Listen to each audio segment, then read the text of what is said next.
এই মিনতি, মিনতি, কোথায় তুই? একটু এদিকে শুনে যা তো। আসছি মা, আসছি। চুলোর ওপর ভাজি বসিয়েছি, ভাজি রেখে গেলে ভাজিটা পুড়ে যাবে। ভাজিটা নামিয়েই আমি আসছি, আসছি আমি। আমার একটুও শান্তি নাই।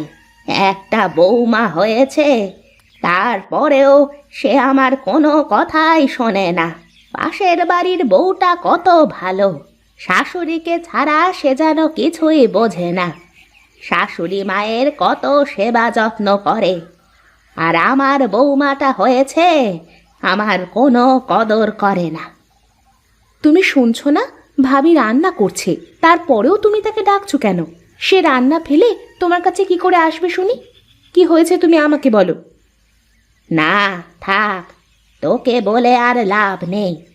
মানুষ ছেলে বিয়ে দিয়ে বৌমা ঘরে এনে পায়ের ওপর পা তুলে দিয়ে বসে বসে খায়। আমার তো আর সে কপাল নেই।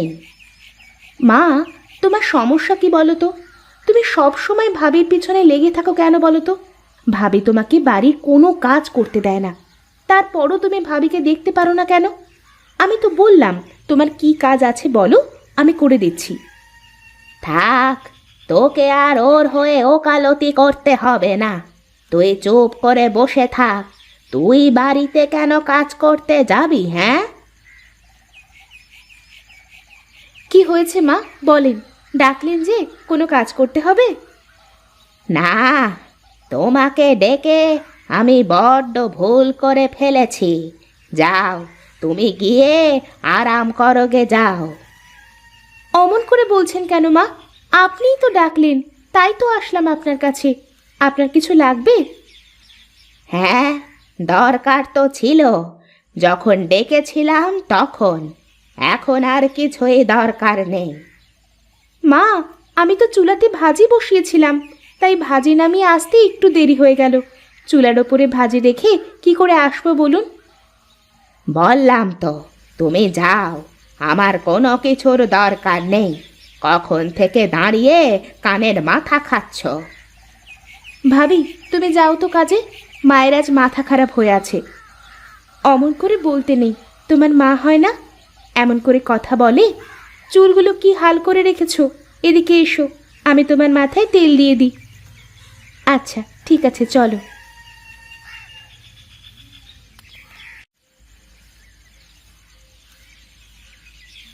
তুমি এখানে বসো, আমি তেলের বোতলটা নিয়ে আসছি। আচ্ছা যাও।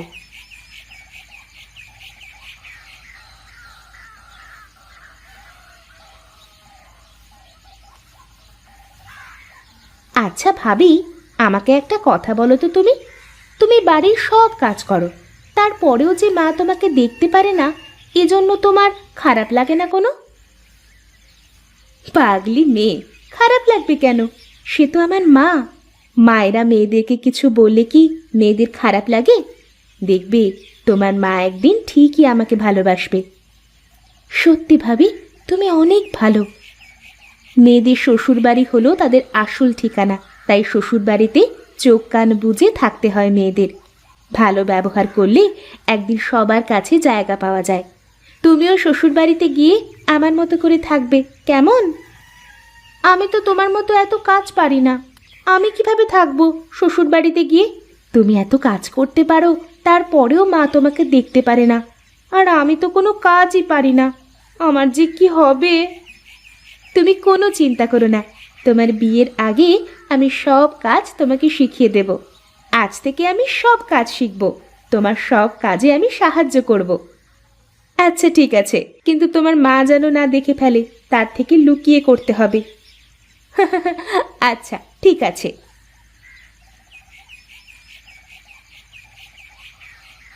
ওরে হারা ঠাকুমা বুড়ি, তুই আয়, আমার পাশে এসে বস। তা কেমন আছিস রে? দিনকাল ভালোই কাটছে তোর। যা লক্ষ্মী বউ পেয়েছিস, দিনকাল কেন ভালো কাটবে না? তোর কি খবর? না রে, আমার বউটা একদমই কেমন যেন। বাড়ির কাজকর্ম সবই করে, কিন্তু আমার একটু সেবা যত্ন তো করবে, সেটা করে না। এখনকার মেয়েরা সবাই এমন, শাশুড়ির কিভাবে সেবা করতে হয় এরা জানেই না। রান্না বাড়া, ঘরের কাজ কোনো রকম ঘষে মেজে মায়ের কাছ থেকে শেখে, কিন্তু শাশুড়ির কিভাবে সেবা করতে হয় সেটা জানে না। না, তুই কপাল করে তোর বউটা পেয়েছিস রে, এমন মেয়ে পুরো পাড়ায় একটাও নেই। তা যা বলেছিস, আমার বৌমা আমার ভালোই খেয়াল রাখে। গোসল করার জন্য গরম পানি করে দেয়, পায়ে তেল মালিশ করে দেয়, আবার মাথায় তেল দিয়ে দেয়। আমার বউটা যদি এরকম সেবা আমার করতো তাহলে তো আমার সুখের শেষ থাকতো না। থাক রাঙা, আমি এখন চলি রে। সে কি কথা, এই আসলি আর এখনই চলে যাবি? কিছু মুখে দিয়ে যা। তুই আজ বিকেলে আয় আমার বাড়িতে, আমার বউয়ের হাতের রান্না খেয়ে যাস, কেমন? আচ্ছা বেশ, আমি আসবো বিকেল বেলায় তোর বাড়িতে। আচ্ছা ঠিক আছে, আমি এখন আসি।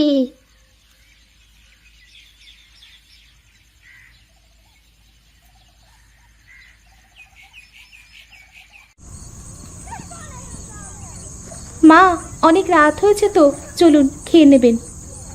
আমার পায়ে ব্যথা করছে, আমি এখন হেঁটে রান্নাঘরে যেতে পারবো না। খাবারগুলো এখানে এনে দাও। আচ্ছা মা, আমি যাচ্ছি। মা, তোমার পায়ে হঠাৎ করে ব্যথা আসলো কোথা থেকে? তুমি আমাকে তো বলনি যে তোমার পায়ে ব্যথা করছে। আমি কি তেল মালিশ করে দেব? না, তার কোনো দরকার নেই। সবই ভাবিকে পরিশ্রম করানোর ধান্দা তোমার। রান্নাঘরে গিয়ে খেয়ে নেবে, চলো। বললাম তো আমার পায়ে ব্যথা, আমি কোথাও যেতে পারবো না। তুই কিন্তু মুখে মুখে কথা বলা শিখে গেছিস। ঠিক আছে, তুমি বসো, আমি ভাবির সাথে তোমার খাবার নিয়ে এসে দিচ্ছি। কেন, খাবার তুই আনতে যাবি কেন? বাড়িতে কি কাজ করার মানুষ নেই নাকি? তোমার সমস্যা কি বলো তো মা? তুমি সব সময় ভাবিকে দিয়ে কাজ করাতে চাও কেন বলো তো? খাবার আমি আনি আর ভাবি আনুক, তাতে সমস্যা কি তোমার? তোমার তো খাবার লাগবে নাকি? তোর কাজ করা লাগবে না, তুই বস এখানে। কেন, আমাকে কি তুমি বিয়ে দেবে না? সারা জীবন তোমার কাছে বসিয়ে রাখবে? আমার শ্বশুর বাড়িতে গিয়ে কাজ করতে হবে না আমাকে? তুমি যেমন ভাবে কাজ করাও ভাবিকে দিয়ে, আমাকে দিয়েও তো এমন করেই কাজ করাবে আমার শাশুড়ি।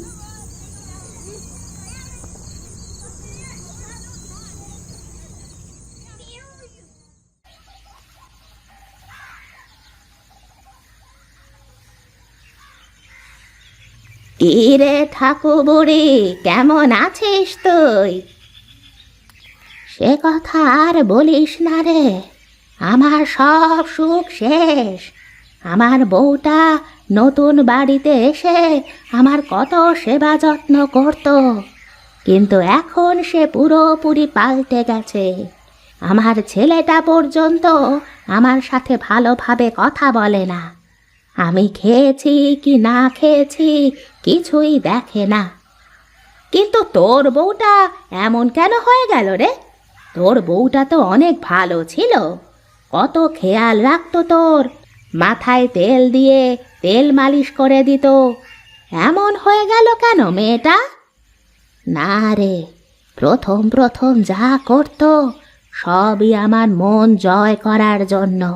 যখনই সংসারের সব দায়িত্ব আর সংসারের চাবিটা হাতে পেয়েছে তখন থেকেই বউটা কেমন পাল্টে গেছে। কি বলিস? মানুষ এমনও হয় তা তো জানা ছিল না। দেখে তো তোর বউমাকে অনেক ভালো মনে হতো, কিন্তু সে যে এমন হয়ে যাবে তা আমি ধারণাও করতে পারিনি। তোর বাড়ি কি কোনো খাবার হবে? আমি দুদিন ধরে রাগ করে কিছুই খাইনি। বাড়িতে কেউ একবারও আমাকে জিজ্ঞেস পর্যন্ত করতে আসেনি। বলিস কি রে? আচ্ছা দাঁড়া, আমি তোকে খেতে দিচ্ছি। বৌমা, কোথায় তুমি? এদিকে এসো। কি হয়েছে মা? যাও খাবার নিয়ে এসো দেখি। আচ্ছা ঠিক আছে।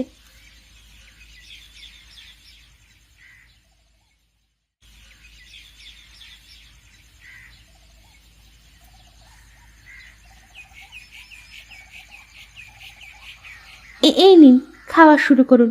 আমি এখানে বসে থাকি, আপনার কিছু লাগলে আমি নিয়ে এসে দেব। সারা জীবন এমন থাকিস মা।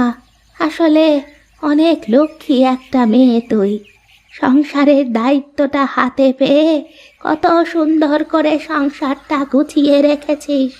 একাই বাড়ির সমস্ত কাজ করিস, আর আমাকে এই বুড়ো বয়সে ঘর ঝাড়ু, থালা বাসন মাজা, কাপড় কাচা সব কাজ করতে হচ্ছে। আপনি কোনো চিন্তা করবেন না, দেখবেন সব ঠিক হয়ে যাবে। নিন, এখন খাওয়া শুরু করুন তো।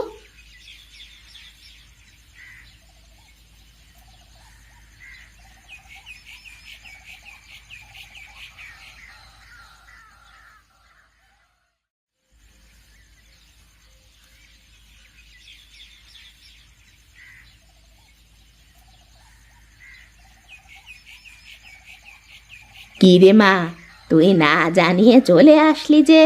কিছু হয়েছে? আমি আর যাব না শ্বশুর বাড়িতে। আমার শাশুড়ি আমার ওপরে অনেক অত্যাচার করে। সে কি কথা? তোর শাশুড়ি অত্যাচার করে মানে? চল, আজ তোর শাশুড়িকে মজা দেখাবো। কেন? আমার শাশুড়ি যা করে তুমিও তো তাই করো ভাবির সাথে। আমার শাশুড়ি যদি তোমাকে বলে তুমি তোমার বউয়ের সাথে এমন কেন করছো, তখন কি বলবে? কি বলতে চাইছিস তুই? আমি আমার বউমার ওপর অত্যাচার করি? তুমি আমাকে একটা কথা বলো, তুমি কি আমার ভাবির ওপর খুশি? এই সংসারে যবে থেকে ভাবি এসেছে সেদিন থেকে তুমি একটা কাজ করো না, কোনো দিন নিজে ভাতটা পর্যন্ত বেড়ে খাওনি। তারপরও তুমি ভাবিকে দেখতে পারো না? আগে তুমি ভালো হও মা। আসলেই রে মা, আমি সত্যি সত্যি বউয়ের ওপর অনেক নির্যাতন করেছি। আমাকে তুমি মাফ করে দাও বৌমা। কি যে বলেন মা, মারা কোনোদিন সন্তানের কাছে ক্ষমা চায় নাকি? আমি আপনার ব্যাপারে একটুও কষ্ট পাইনি। ছোটবেলা থেকে আসলে আমার মা ছিল না, তাই কাজকর্ম খুব একটা ভালো করে শিখতে পারিনি। কিন্তু এই বাড়িতে এসে যা শিখেছি সবই আপনার জন্য। আপনি যদি আমাকে এভাবে শাসন না করতেন তাহলে আমি কোনোদিনই হয়তো বা সংসারটা এমন গুছিয়ে রাখতে পারতাম না। সত্যি রে মা, তুই আসলেই অনেক ভালো। তোর মতো বৌমা পাওয়া ভাগ্যের ব্যাপার। আজ থেকে তুই আমার মেয়ে। আয়, আমার বুকে আয়।